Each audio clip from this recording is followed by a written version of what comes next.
Hey guys, we are here in Darien today, which is Georgia's colonial coast. Tell me where we're going to get to visit.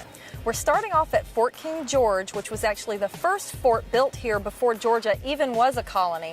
Then we're going to go forward more than 100 years to Hofwl Broadfield Plantation and learn about rice cultivation right here in Georgia. So it was rice and not cotton? Yes, originally there was rice being grown there. Wow, that's fascinating, because when you think of the coast and you think of plantations in Georgia, you really think of cotton, so I can't wait to learn all about that. It's so beautiful, and this is such a great town to visit for a couple of days. You've got great seafood, great places to stay, beautiful state historic sites, so it's certainly worth planning a visit. All right, stay tuned and we're going to learn all about it together.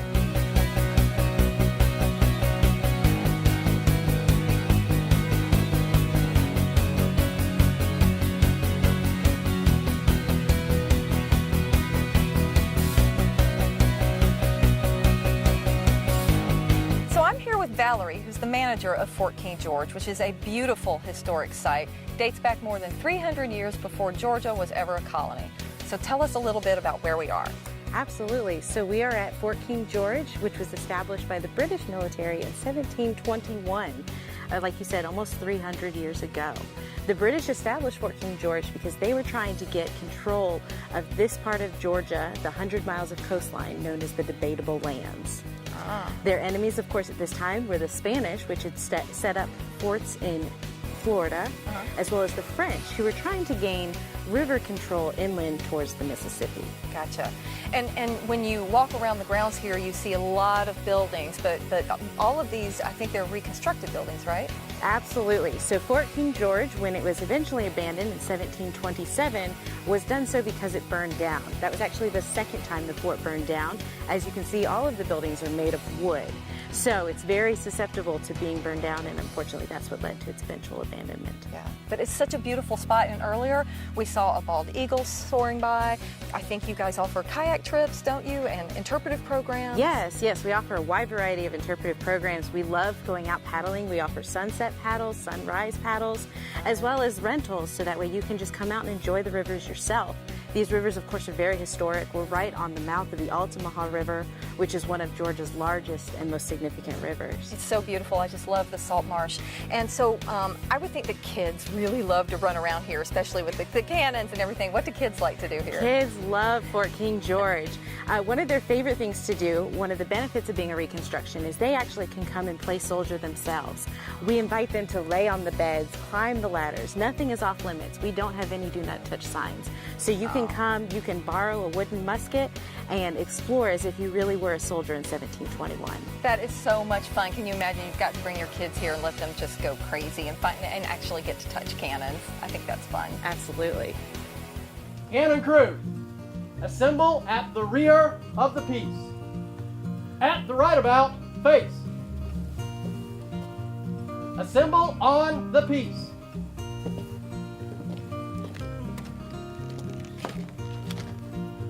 Tend the bit. Pick up your worm. Place it in the barrel. Worm the piece. Prepare to give fire. Give fire.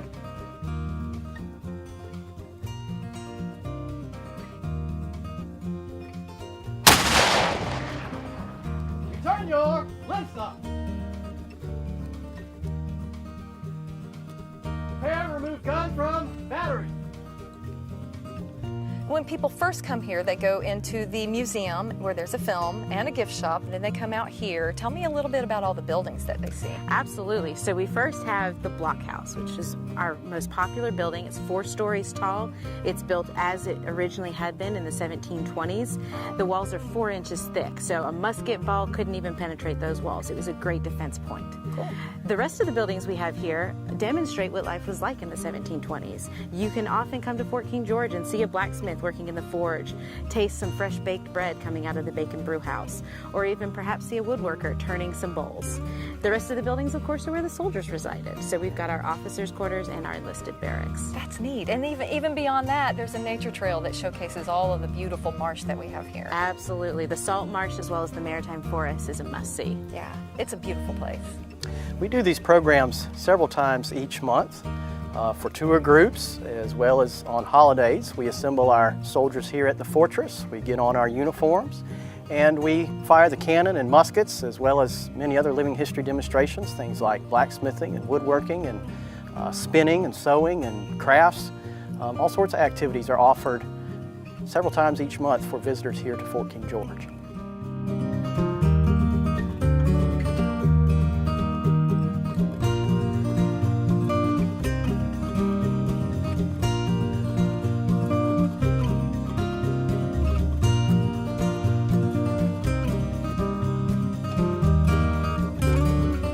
So now we're up here near the museum, and there's even a cemetery from the fort, but this property covers a wide time period, right? Yes, we do. So we actually offer historical information on the Wally Indians, which were the first people to live off of this land, dating back several thousands of years, as well as the Industrial Revolution. Very big Industrial Revolution history. We had a large sawmill industry that was right here, and you can still tour the ruins today.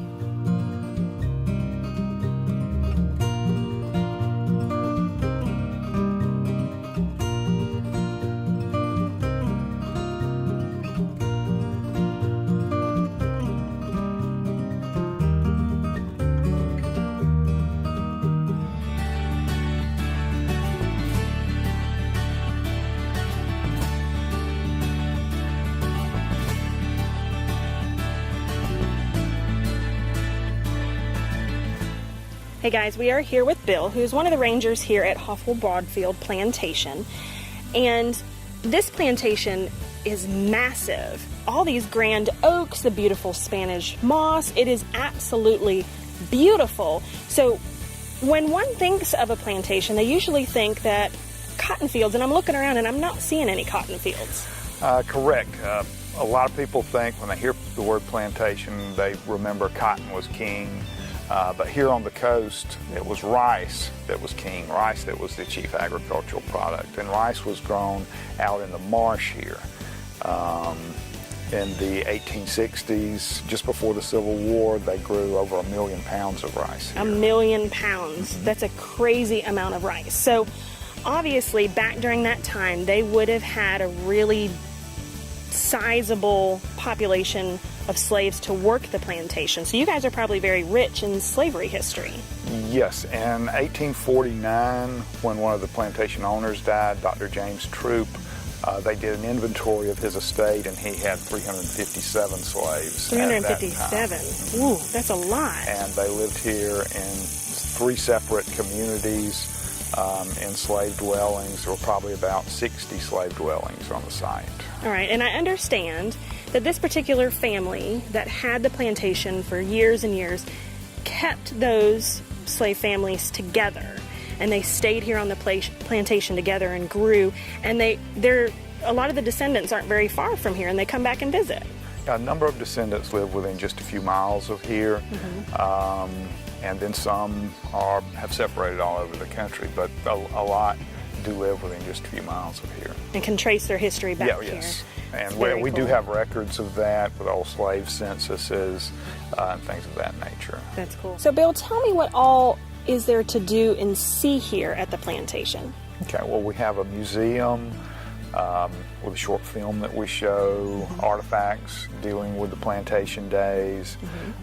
This is a short walk to the plantation house through a avenue of moss-covered oak trees. And these trees are enormous. They are beautiful. And you told me that some of these trees are hundreds of years old?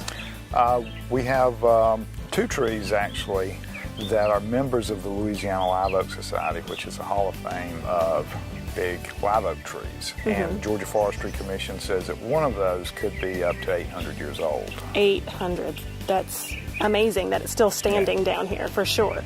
So when they make it down here to the plantation house, the view out here, you can see the marsh where they grew the rice, and the views are just absolutely beautiful.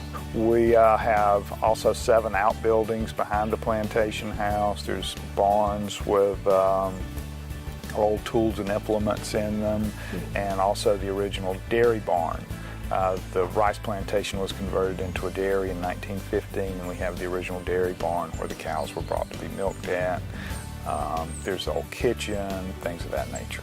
That's very cool. All right, so I hear a lot of chirping and chattering going on, and I understand you have a lot of birding that happens here.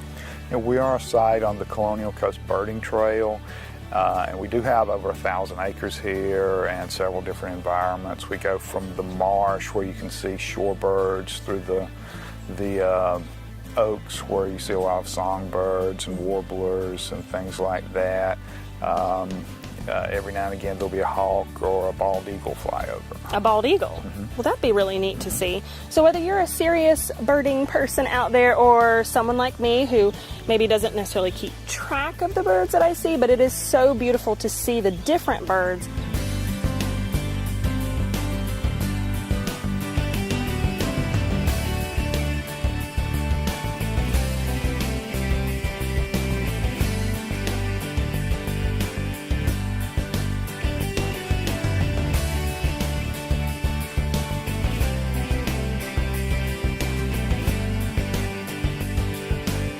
This is the uniform nest jacket and apron of Rudolph Capers. He was one of the descendants of the Hofwl slaves here, and he served as the family butler for over 50 years.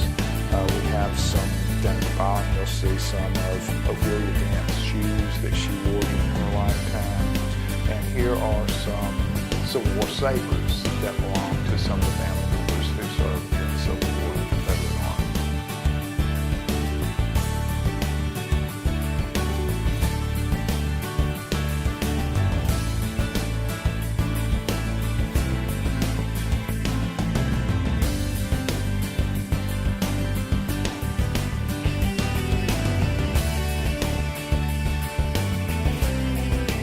So Bill, tell me how old the plantation house is. The plantation house here was built in the 1850s, and everything in the house is original to the house, original to the family that lived here. So they actually used what's in this house. It's not yes. something brought in, No. just period pieces. Right. Some historic houses you visit will have be trying to interpret just a specific time period, and will bring in things that aren't original to that specific house, but everything in here is not tied to one specific time period, but is tied to the family. Okay. There are books in the ladies' parlor dating to the 1750s, alongside Reader's Digest from the 1970s. So it was not a museum, but a living, breathing house for well over 100 years. All right. Now tell me about this beautiful carved bed that we're standing right in front of. Now this is a rice bed, and it's called a rice bed because of the carvings of the rice plant on the footboard. And this would have been made in Charleston around 1785 or so.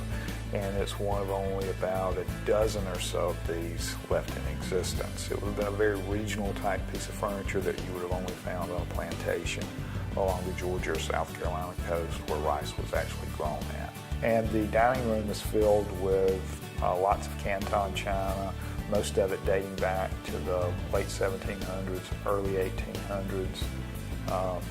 There are, for today, strange and unusual pieces, fish casserole bowls, different things of that nature.